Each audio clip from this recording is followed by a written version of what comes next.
Bonjour, nous allons étudier ce deuxième module de fibrillation atriale, mais cette fois-ci, la cadence ventriculaire sera rapide, on parle aussi de tachyarrhythmie, et on verra toutes ces formes qu'elle peut prendre. Le diagnostic est souvent difficile puisque, contrairement aux formes lentes, la fibrillation atriale est masquée derrière les QRS qui sont rapides et souvent larges. Et le deuxième problème, justement, c'est celui de l'identification des QRS larges, qui est assez fréquent et qui peut être pris pour des extrasystoles ventriculaires, ou alors un bloc de branche qui est permanent ou fréquence dépendant, ou encore plus rarement une préexcitation comme vous en voyez une tout en bas, dans le cadre d'une forme maligne de Wolff-Parkinson-White. Donc on y va avec un premier tracé, on démarre exactement à 115 par minute et on se rappelle en se remettant en bouche les trois critères majeurs. D'une part, il n'y a pas d'absence. Il y a une absence d'onde P sinusale, comme vous pouvez le voir ici, pas d'onde P positive en D1, D2. Je cherche absolument partout en D2 et en V1. À la place, je vois une activité atriale anarchique, justement, je la vois là, je la vois un petit peu en V1. C'est une très bonne dérivation, on regarde l'oreillette droite. Vous voyez ici, il y a une ondulation de la ligne de base. Et le troisième critère que nous avons vu la dernière fois, c'est l'arythmie complète. Vous allez voir dans ce module qu'elle peut manquer avec les fréquences rapides, tout comme elle pouvait manquer avec les fréquences lentes lorsqu'il y avait un BAV de haut degré. Donc trois critères majeurs que nous allons travailler. Ensuite, n'oubliez pas de regarder les QRS, dire s'ils sont larges ou fins et pourquoi ils sont larges ou fins et s'ils sont bien normaux, etc. Et la repolarisation qui peut masquer des troubles, soit imprégnation médicamenteuse, soit infarctus, soit hypokaliémie, etc. etc. Ben ici, justement, les QRS sont fins, mais vous avez noté qu'il existait une petite cupule. Quand l'onde R est un peu grande, dès qu'elle est un peu grande, il y a un aspect en cupule, c'est-à-dire un QT court, et vous voyez une sorte de cuvette comme ça devant les grandes ondes R. Ça n'apparaît pas évidemment en l'absence d'onde R, on voit le miroir plutôt. Là, c'est une cupule digitalique, donc c'est pour nous mettre en bouche une FA avec réponse ventriculaire rapide, un ST en cupule, qui évoque un traitement digitalique. C'est parti. On va attaquer par un tracé un peu plus difficile, une fréquence cardiaque à 120. D'emblée, on a l'impression que tout ça est très irrégulier. Donc on a envie de sauter sur la FA, mais il ne faut pas sauter les étapes et commencer à chercher les ondes P. Quand vous voulez regarder un petit peu le tracé, vous appuyez sur pause. Et là, vous voyez quoi? Eh bien, vous voyez qu'il existe des ondes P sinusales, comme toujours bien vu en D2 et en V1, elles sont strictement identiques, hein, il n'y a pas d'hésitation. Par contre, le tracé est irrégulier, ça vous l'aviez bien vu, mais pourquoi? La seule façon d'imaginer pourquoi ce tracé est irrégulier avec des QRS fins entre les deux, c'est de rechercher les extrasystoles auriculaires, dites extrasystoles atriales, on les voit légèrement à la fin de l'onde P tout en bas sur le D2 long, et elles déforment l'onde T parfois qui est acuminée, et là, voilà, on en voit parfaitement une extrasystole, et puis il y a un repos compensateur qui permet de bien démasquer l'onde P sinusale, et on recommence avec une onde P sinusale, un peu collée à l'onde T, mais cette fois-ci on la voit moins bien, etc. etc. Donc ça c'est le diagnostic qu'on peut voir à fréquence rapide ou à fréquence lente, diagnostic différentiel. Sautez pas dans les pièges, regardez bien les ondes P si elles existent, parfois elles sont toutes petites, parfois elles sont masquées. Il faut rester vigilant. Voilà, fréquence cardiaque 120, donc vous cherchez s'il y a une onde P sinusale qui manque, mais rapidement vous vous rendez compte qu'à la place, c'est pas le propos ici, les QRS sont vraiment irréguliers avec activité atriale anarchique, il faut respecter la recherche de l'onde P. Hein. À la place, on voit qu'il existe une activité atriale ici. Les QRS très irréguliers, il faut s'entraîner à les voir. Hein. Là, je vous l'ai affiché un peu vite. Vous voyez que les intervalles RR changent de façon absolument arythmique. Il n'y a pas de relation mathématique entre ces intervalles RR, jamais. Il faut bien regarder partout s'il n'y a pas une onde P et s'il n'y a pas une relation pour ne pas se faire piéger. Il faut de la rigueur en fait. Hein. Donc tachyarrhythmie avec fréquence atriale, on regarde les QRS et est-ce que vous voyez des anomalies? La réponse est oui. Hein. Quand vous voyez des QRS qui se chevauchent ici, sur un 6 lignes, hein, je vous rappelle que c'est vraiment le bon standard de lecture quand même, le 6 lignes plus une dérivation de rythme, vous voyez un QRS très long, qui cache une HVG. Donc déjà, on sait qu'il y a une HVG. On l'a repéré, ça nous expliquera les troubles de la respiration, le territoire V5, V6 de type HVG. Bon, très bien, un petit peu R' ici. Là, vous avez une deuxième anomalie que nous allons étudier, car c'est l'un des propos de ce cours, c'est de vous faire découvrir ce qu'on appelle l'aberration ventriculaire. L'aberration ventriculaire, c'est un bloc de branche qui survient à fréquence cardiaque rapide. Vous voyez ici, l'intervalle R était long, donc le QT qui dépend de la fréquence précédente se préparait à être assez long, boum, arrive une extrasystole, ou plus exactement une activité atriale qui est conduite, Et cette activité atriale est bloquée dans le système de His-Purkinje au niveau de la branche droite. Ceci est un bloc de branche droit. On va le voir dans une série, un triplet comme ça, qu'on prend souvent pour des ESV à tort.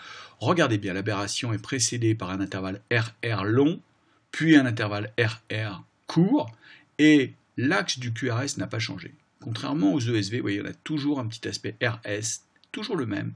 L'aberration, c'est ça. C'est finalement un changement distal de la forme du QRS et pas proximal. Donc, on va le retravailler, ça s'appelle le phénomène d'Ashman, et ce patient a un bloc de branche favorisé par un cycle long, cycle court. C'est une aberration fréquence dépendante. On va en retrouver d'autres. Là, on est sur une fréquence cardiaque à 124, on s'accélère, vous savez, dans ce module toujours, et l'on voit des irrégularités, donc on a envie de chercher la FA, vous avez raison, devant tout, mais on ne les voit pas très bien, les FA dans les fréquences rapides. En revanche, on voit le flotteur, souvent un peu mieux, mais il faut quand même avoir les yeux entraînés. Hein. Si on va en V1 ici, et c'est toujours en V1 qu'il faut rechercher le flotteur et en D2, on voit une activité atriale qu'on peut marquer jamais sur l'ECG mais sur une petite feuille qui est très rapide, à presque 300 par minute ici. Et vous voyez que c'est la cadence du flotteur. Il y a peut-être pas un retour à la ligne isoélectrique dans cette forme-là, parce que nous ne sommes pas exactement dans les dérivations inférieures. Et donc, il s'agit d'un flotteur. Donc, quand c'est très régulier, c'est un flotteur, mais c'est l'activité atriale qui est irrégulière. Les QRS peuvent être très irréguliers. Ils sont très irréguliers lorsque la conduction atrioventriculaire change. C'est le phénomène de Wenckebach. Donc on a très souvent dans des flotteurs un aspect de AFA comme ça, mais c'est la conduction atrioventriculaire qui a changé, pas le flotteur. Donc ce patient arrive à 4 heures du matin, c'est jamais facile, et il a une fibrillation peut-être, pour l'interrogation, j'en sais rien, donnez-nous votre avis et sur les lésions associées. Moi je vois en tous les cas que ce sujet est arythmique, donc dès que je suis interpellé par l'arythmie, je cherche la fibrillation. Là c'est pas trop le problème, hein, comme vous pouvez le voir, il y a bien une fibrillation atriale, donc arythmie complète par FA, 125, ça paraît plié, mais il y a autre chose. Il y a autre chose, et pour cela il faut bien regarder les QRS toujours, et là on est interpellé par cette petite onde Q, cette onde Q, cette onde Q. Bon, 70 millisecondes, la somme des 3 ondes Q, faites-moi confiance, c'est un infarctus en cours de constitution, et je vois un ST un peu bizarre, vous voyez, d'ici, vous voyez, et même on peut dire que c'est une onde Q avec un segment ST un peu sus-décalé. Alors il est tout petit, parce que le QRS est tout petit. Donc on vous a appris 1 mm, mais vous vous souvenez dans les précédents modules que ce qui compte, c'est pas 1 mm, c'est que ce soit disproportionné par rapport au ST. Au QRS, c'est le cas ici, et puis de toute façon, pour vous aider, ici en apical, vous avez un joli sus-décalage du ST, hein, très disproportionné par rapport à l'onde S, puisque l'onde S fait 5 mm, il n'y a aucune raison que le point J fasse 5 mm. On l'a déjà vu ça aussi, donc cette grande onde T très ample ici, avec ce point J qui est très ascensionné, cette surface sous la courbe ici, nous interpelle. On peut avoir une FA et un infarctus, et c'est le cas ici, c'est une IVA distale qui enveloppe la pointe et qui est responsable d'un petit sus-décalage dans le territoire inférieur. Donc FA avec infarctus, ST+, même à 4 heures du matin, vous savez qu'à 4 heures du matin, personne n'est bien réveillé, ni le malade, ni vous, donc il faut chercher l'infarctus à cette heure-là. Voilà, donc on est toujours à 125 avec une tachycardie, mais cette fois-ci les QRS sont franchement larges, ça vous interpelle. Donc s'agit-il d'une EFA? Vous cherchez la fibrillation atriale, on ne la voit pas, mais on sait très souvent qu'elle est remplacée par une tachyarrhythmie. Alors, est-ce que vous voyez la tachyarrhythmie, c'est-à-dire est-ce qu'il y a une relation mathématique entre ces complexes R ou pas? Et là, on a l'impression qu'il y en a un peu, puis là, il n'y en a plus, là, il y en a peu. Bref, c'est une EFA pour vous entraîner. Et donc, dans ces cas-là, ce qu'il faut faire absolument, c'est rechercher l'allure des QRS. Hein. Donc, les QRS sont larges et on va travailler ces QRS larges. Donc, premièrement, l'axe d'un QRS, il est en VR, hein, c'est un axe très curieux, vraiment un axe tout à fait anormal. Et enfin, le retard est de type droit. C'est quand l'onde R est positive et élargie en V1, on parle de retard droit. Et c'est un retard droit un petit peu atypique, comme ça il n'a pas l'aspect de M, mais on le retrouve tout de suite dV2, cet aspect de M avec une onde R inférieure à R', et surtout la grande onde S plus large que l'onde R. Le bloc de branche droit a une particularité, c'est qu'en V4, V5, V6, les ondes R doivent être fines. Vous voyez, un bloc de branche droit conduit quand même très correctement vers l'apex grâce à la branche gauche. Bah, ça tombe bien, la branche gauche c'est V4, V5, V6. les influx, et donc l'ondaire est fine. Donc le bloc de branche droit a des ondaires fines en V4, V5, V6, c'est un bloc de branche droit typique. Très bien, on peut conclure que ce patient a un bloc de branche droit typique, avec probablement un bloc fasciculaire, bifasciculaire associé, puisque bloc de branche droit, plus axe hyperdroit. Donc ce patient a certainement une cardiopathie, il est fragile, plus fragile que les autres, déjà on est sûr que c'est un candidat à risque thromboembolique, mais ce n'est pas le topo d'aujourd'hui. Fréquence cardiaque 132 par minute. On s'accélère, on cherche s'il y a une onde P sinusale, il n'y en a pas, s'il y a des QRS irréguliers, donc je vous laisse regarder, appuyer sur pause et je continue. Je vois qu'en bas, si c'est à 132 par minute, je cherche mon arythmie et je la vois ici, très bien, mon arythmie, ok. Donc j'ai bien une tachyrythmie, mais je vois aussi qu'il vient d'apparaître là des étoiles rouges qui signent des spikes. Alors, j'ai envie de dire qu'il y a une FA avec un pacemaker qui est peut-être en sauvegarde de temps en temps, et puis de passer l'électrode après, mais non, parce que la FA c'est un trouble du rythme, mais moi j'aime bien regarder la conduction et les ventricules et la repolarisation. N'oubliez pas ces 5 étapes importantes. Ici les QRS sont bien, l'impulsion est bien pour une FA, mais on voit des spikes. Et ces spikes ne me plaisent pas parce que vous voyez, ils tombent très trop après le QRS. C'est pas parce qu'il y a des spikes qu'on ne regarde plus le CG, hein. Vraiment, il faut perdre cette habitude. Les spikes ici sont de type ventriculaire, hein, et là on voit qu'il y a un QRS avec un segment STT qui est déclenché, et ils ne me plaisent pas du tout, ils tombent au sommet de l'onde T, donc on peut dire que ce pacemaker ne fonctionne pas bien, il ne détecte pas bien l'activité ventriculaire ni atriale d'ailleurs. Tous les complexes surviennent précocement, donc ça veut dire qu'il y a une dysfonction de pacemaker. C'est important à repérer pour adresser ce patient à la bonne personne. Voilà. Donc une fréquence cardiaque à 140, les QRS sont très bizarres, ils changent sans arrêt, mais on a déjà vu ça. On a déjà vu tout à l'heure hein, des QRS qui changent, et on sait que ça peut s'appeler une aberration.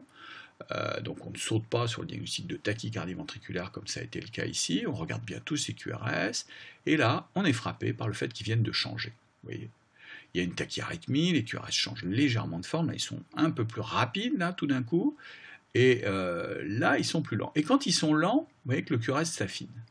Ce bloc de branche droit là qui est devenu incomplet, était très complet ici à cadence rapide.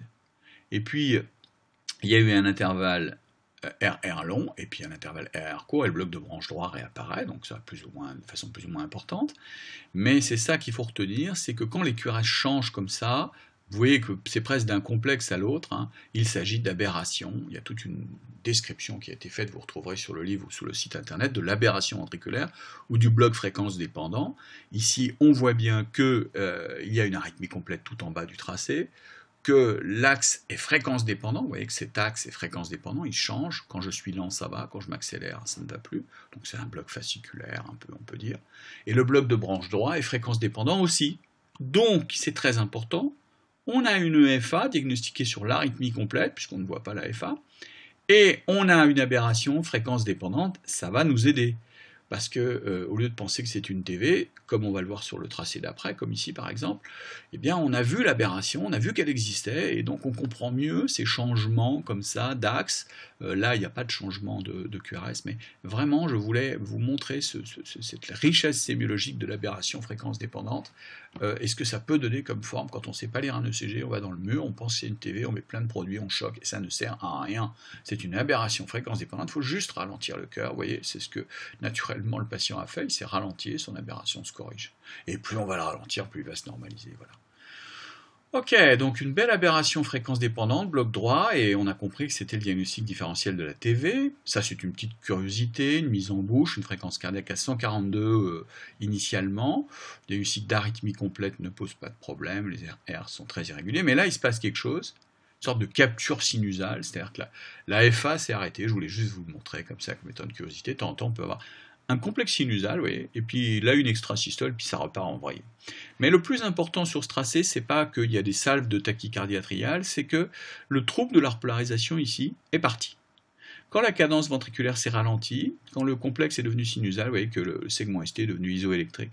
Et donc on peut conclure que les troubles de la repolarisation qui étaient ici, qui faisaient un peu pseudo-ischémique, et qui étaient sûrement ischémiques, sont des troubles secondaires de la repolarisation. Donc vraiment, ayez des tracés longs pour interpréter les électrocardiogrammes, recherchez des signes comme ça, des captures sinusales ou des extrasystoles qui peuvent nous apprendre plein de choses sur le tracé. Voilà, bah justement là, on va compliquer un peu les choses avec un tracé qui m'a beaucoup surpris à l'époque quand j'ai vu cette tachyarrhythmie, hein, le diagnostic ne pose pas de problème, hein, tachyarrhythmie en D2. Je ne vois pas d'onde P sinusale, je ne vois pas bien les extrasystoles, mais je vois bien qu'il y a plein de choses surajoutées, hein. Donc tachyarrhythmie, et je suis attiré par des QRS larges. Et c'est ça qu'on va travailler, c'est ces QRS larges qui sont de type retard gauche, V1 négatif, V1 négatif. Alors, s'agit-il d'un bloc gauche? Il faut chercher dans un bloc gauche un aspect RR crocheté. Donc là, j'en ai un en D1, soit en D1, soit en V5, V6. Et là, en D1, j'ai un aspect de bloc gauche.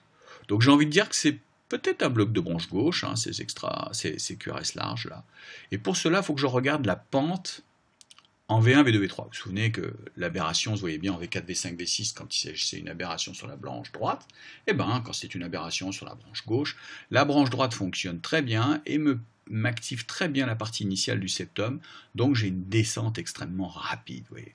Regardez bien ces deux pentes, elles sont différentes, hein. L'ondaire est très très fine, et la pente initiale est très rapide. Ça va nous aider à faire le diagnostic de TV. Ce patient a une conduction droite qui lui assure une activation initiale rapide intraventriculaire du ventricule gauche, et donc on a une aberration. Le troisième critère d'aberration, hein, c'est que, vous voyez qu'elle fluctue avec la fréquence. Là j'ai un intervalle RR long, RR court, et hop, apparaît tout de suite l'aberration, et puis elle se majore, et puis elle disparaît dès que la fréquence cardiaque se ralentit.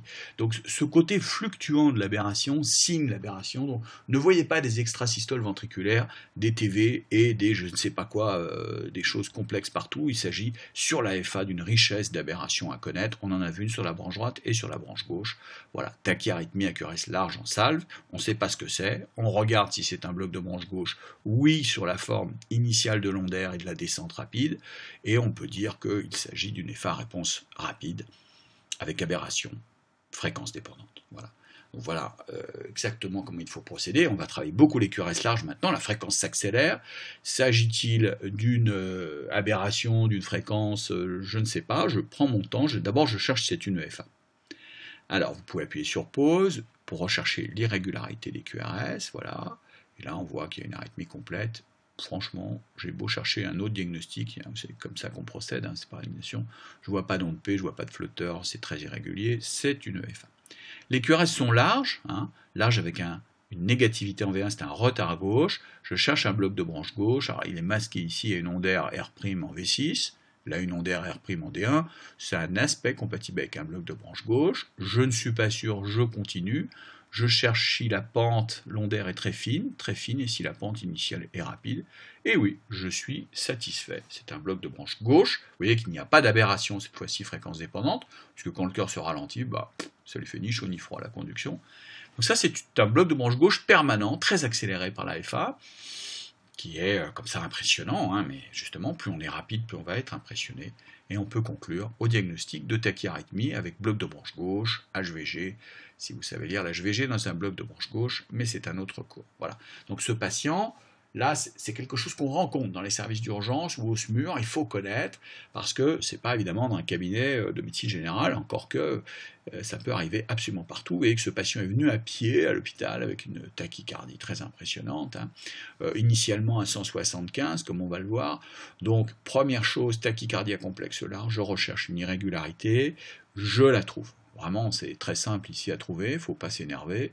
On peut multiplier les tracés, on voit très bien qu'il y a une arythmie avec des QRS très très irréguliers. Toute tachyarrhythmie, vraiment sans règle mathématique entre les QRS, qui est le cas ici, est une FA. Donc maintenant on s'attaque au QRS. S'agit-il d'un bloc de branche droit? Le bloc de branche droit, on l'a dit, se voyait bien sous forme R, R' en V1 ou V2, là c'est pas trop le cas, c'est bizarre comme bloc de branche droit, parce qu'il n'y a pas vraiment de crochetage en M, c'est une ondaire monophasique presque, et puis c'est toujours large en V4, V5, V6, hein, comme je vous ai dit tout à l'heure. Dans un bloc droit on voit très bien l'ondaire très fine en V4, V5, V6, or là elle est empâtée, très large. Alors si c'est pas un bloc droit, qu'est-ce que ça peut être? Eh ben, c'est le diagnostic différentiel, hein, vous voyez, avec des salves extrêmement rapides, des QRS qu'on appelle en accordéon, vous voyez, QRS en accordéon, c'est un syndrome de Wolff Parkinson-White avec une préexcitation. La FA court-circuite le nœud atrioventriculaire la majeure partie du temps et excite le ventricule directement. Donc on a un aspect d'excitation ventriculaire, on n'utilise pas ni la branche gauche ni la branche droite. Sauf là, le QRS est passé, il y a eu cafouillage au niveau de la conduction dans la branche du faisceau accessoire, et le QRS nodoïcien apparaît ici, tout gentil, tout fin. C'est pas la fin d'une aberration, hein, c'est juste que de temps en temps, il y a cafouillage au niveau du faisceau accessoire, il n'y a pas de capture sinusale, voilà. On a souvent cet aspect en accordéon avec des QRS fins, QRS larges. Vraiment, ça c'est à connaître, hein. Donc c'est très dangereux, ce qu'on appelle une FA maligne à 300 par minute. Ce patient doit être confié au cardiologue parce qu'il y a des choses qu'il ne faut pas faire, par exemple ralentir avec de l'adénosine ou des inhibiteurs calciques, des bêta-bloquants. Il faut vraiment proposer une cardioversion d'emblée en fonction de l'hémodynamique. Voilà, ce patient a 176 de fréquence cardiaque. Là, il ne va pas bien, hein, insuffisance respiratoire, décompensée, tension artérielle à 100. Et pas bien, les marbrés ne circulent pas bien, il faut vraiment trouver ce qu'il a. Hein. Donc, qu'est-ce qu'il a? Il a une tachycardie. Est-ce qu'elle est régulière? Avant de dire si les complexes sont larges. Donc je regarde bien en bas mon D2 long, là où mon V1, ça dépend. Et là, j'ai pas trop de soucis, hein, pour voir qu'il y a plein d'irrégularités en permanence, que c'est pas vraiment mathématique tout ça. C'est tantôt large, tantôt fin, tantôt rapide. Vraiment, c'est ça l'arythmie complète. Hein. Il n'y a pas d'activité atriale qui pourrait m'évoquer autre chose. Donc tachyarrhythmie égale FA jusqu'à preuve du contraire. Les QRS sont de retard, alors plutôt gauche, hein, puisque V2, V3 est négatif, hein, même si ça c'est pas mal négatif initialement, donc c'est vraiment un retard gauche. Donc un aspect de bloc de branche gauche. Je recherche si mon QRS est fragmenté au sommet, comme je vous l'ai dit en V5, V6 ou D1. Là, j'ai l'impression qu'il a l'air d'être fragmenté au sommet, que c'est bien un bloc de branche gauche extrêmement rapide, peut-être modifié par la fréquence cardiaque. Donc peut-être un bloc de branche gauche. Dans ces cas-là, je regarde V2, V3, je cherche la petite onde d'air très fine et la pente descendante rapide. Et oui, c'est pas une préexcitation, car c'est un aspect de bloc de branche gauche. Hein. Malgré qu'on pourrait croire que c'est une préexcitation, c'est pas très français ce que je viens de dire, mais la pente descendante, vous voyez, et la rigueur méthodologique de la connaissance de l'activation intraventriculaire par le faisceau de His-Purkinje nous permet de conclure qu'il s'agit d'un bloc de branche gauche typique, et il n'y a plus qu'à le ralentir. Voilà, c'est une aberration permanente, hein, elle ne disparaît pas. Elle fluctue un tout petit peu, vous voyez que le QRS s'est un peu affiné, dès qu'il a été lent, hein, c'est ça l'aberration, donc il y a un peu d'aberration dans le bloc gauche, et vous voyez que c'est pas, et ça ne change pas d'axe, hein, c'est toujours le même axe, contrairement à la préexcitation. Voilà, donc vous avez compris le jeu, aberration ou préexcitation. Je cherche si c'est une EFA, la réponse est oui pour gagner du temps. Il est à 200 par minute quand même, monsieur, là, ou madame. Jeune, bien sûr, électro très impressionnant. Connaissez cette entité. Est-ce que c'est une préexcitation? Je cherche d'abord si c'est un retard gauche ou un retard droit. C'est un retard gauche, avec une pente descendante un peu lente et une onde d'air qui n'est pas fine. Vous vous souvenez que je vous ai dit que l'onde d'air devait être fine dans le bloc gauche. Et enfin, en D6 et en D1, on doit avoir une onde d'air fragmentée au sommet, ce qui n'est pas le cas. Donc ce patient n'a pas un bloc de branche gauche, il a un aspect un petit peu en accordéon des QRS, avec une fluctuation, tantôt la préexcitation est absente, tantôt elle est visible. C'est une préexcitation, voilà, on a un aspect très en accordéon là, à 200-300 par minute sans problème. Ce patient a une arythmie maligne, hein, du syndrome de Wolff-Parkinson-White avec une préexcitation. Vous voyez, il y a tous les critères ici, donc je vous les remontre. Hein. D'une part, une tachyarrhythmie, d'autre part, une préexcitation, ce n'est pas un bloc de branche gauche, c'est vraiment une descente lente en V1, V2, V3, et donc on peut conclure à une préexcitation. 210, on a bientôt fini. 210, juste pour vous montrer une dernière fois que de temps en temps, ça fait très peur, mais que grâce à la rigueur, on voit bien l'arythmie. Hein. L'arythmie, ici, je vous ai pris la même distance, là, je l'ai mise là. On voit bien que sans arrêt, ça change. Donc vous voyez plus du tout l'activité atriale. Hein. Il faut faire le diagnostic sur la tachyarrhythmie. Et plus c'est rapide, parfois, plus c'est difficile. Vous voyez que si on avait pris initialement que le début, on ne l'aurait pas vu. De temps en temps, on a des passages rapides, on va s'en souvenir pour tout à l'heure. La fibrillation auriculaire, quand elle est très rapide, peut vraiment ressembler à une tachycardie jonctionnelle ou autre chose. Il faut multiplier les tracés et puis surtout avoir l'œil exercé. À 210 par minute, c'est une hyperadrénergie. Ce sont des gens très sceptiques ou une hémorragie, une grande insuffisance cardiaque, des gens qui vont très très mal. Il n'y a pas de FA faut toujours chercher une complication qui est hyperadrénergique associée à ces patients. Voilà. Donc là, on est sur l'avant-dernier. Je sais que vous êtes fatigué. Le patient a 222 de fréquence cardiaque, mais c'est ultra passionnant de voir que l'ordinateur nous dit tachycardie ventriculaire probable et qu'en même temps, il hésite un peu avec un bloc droit. Je ne sais pas où il l'a vu d'ailleurs, parce que c'est un retard gauche. Et un bloc fasciculaire antérieur gauche. J'espère qu'un jour je vous proposerai un petit peu mieux comme système d'interprétation. Les QRS sont très larges, ça je suis d'accord, peut-être pas 190, mais ils sont vraiment larges. Et donc on pourra les mesurer tout à l'heure, en fait, il est un peu largué l'ordinateur là. On cherche si c'est arythmique, et moi là je suis, comme vous peut-être, vraiment pas capable de dire qu'il y a une arythmie sur ce tracé-là. Donc on a envie de dire que c'est une TV. Mais si c'est une TV, les complexes QRS doivent être bizarres. Hein. Donc on doit avoir un bloc de branche gauche assez atypique, puisque c'est un retard gauche. Or là, je vois un joli BBG, finalement. Hein. Je vois un très joli BBG. Une ondaire vraiment fragmentée. Il est très rapide, peut-être que c'est un bloc gauche déformé par la cadence ventriculaire. Donc je cherche à mesurer où est mon QRS. Hein. Mon QRS, il est là, il a une pente rapide, vous voyez, par rapport à la pente finale. Une petite ondaire. Une pente rapide, une ondaire qui remonte lentement, mais ça a l'air d'être un bloc de branche gauche. Donc si c'est un bloc de branche gauche, c'est une TSV avec bloc de branche gauche. Bon, je suis content, j'ai bien avancé, ça devrait être dans le TV ce module-là. Donc je ne sais pas trop ce qu'a ce malade, donc je vais quand même lui faire de l'adénosine. Et là, ce qui m'intéresse, c'est de vous montrer le tracé du dessous. Quand l'adénosine est injectée, vous voyez que c'était une aberration sur la branche gauche, elle disparaît. Et je vois à la place une arythmie, cette fois-ci assez complète.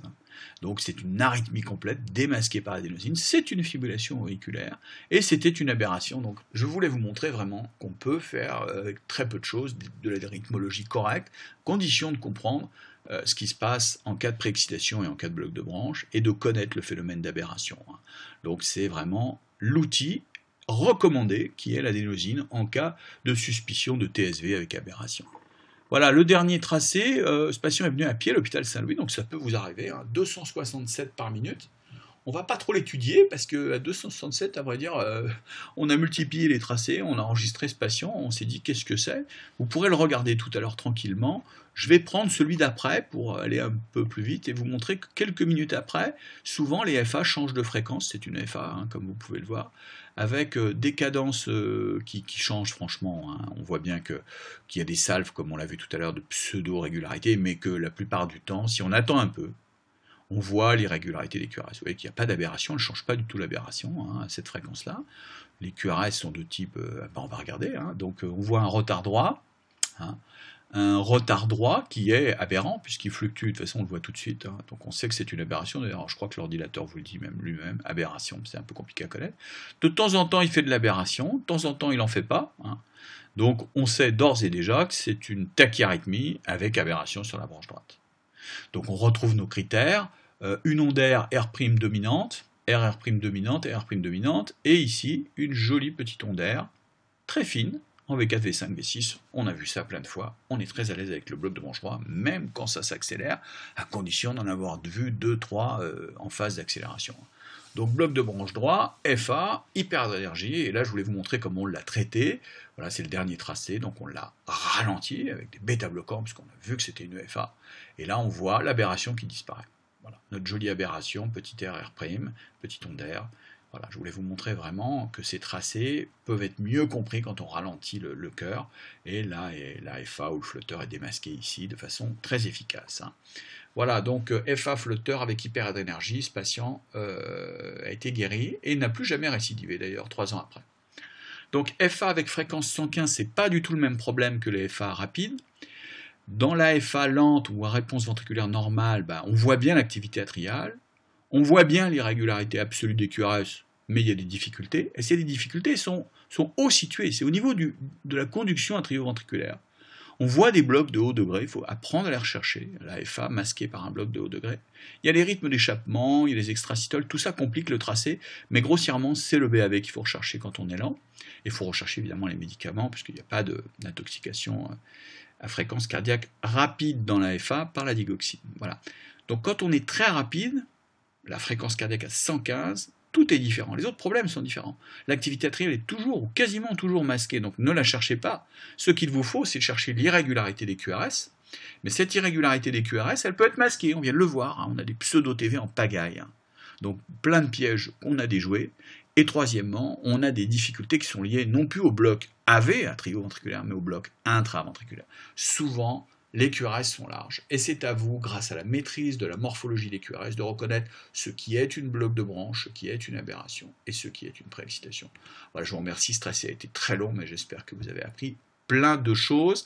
Et comme toujours, je vous renvoie aux bonnes références, qui sont le livre américain que j'aime beaucoup, le livre en français, et puis mon site internet et une publication sur les formes rapides et lentes de l'AFA. Je vous remercie et je vous dis à très bientôt.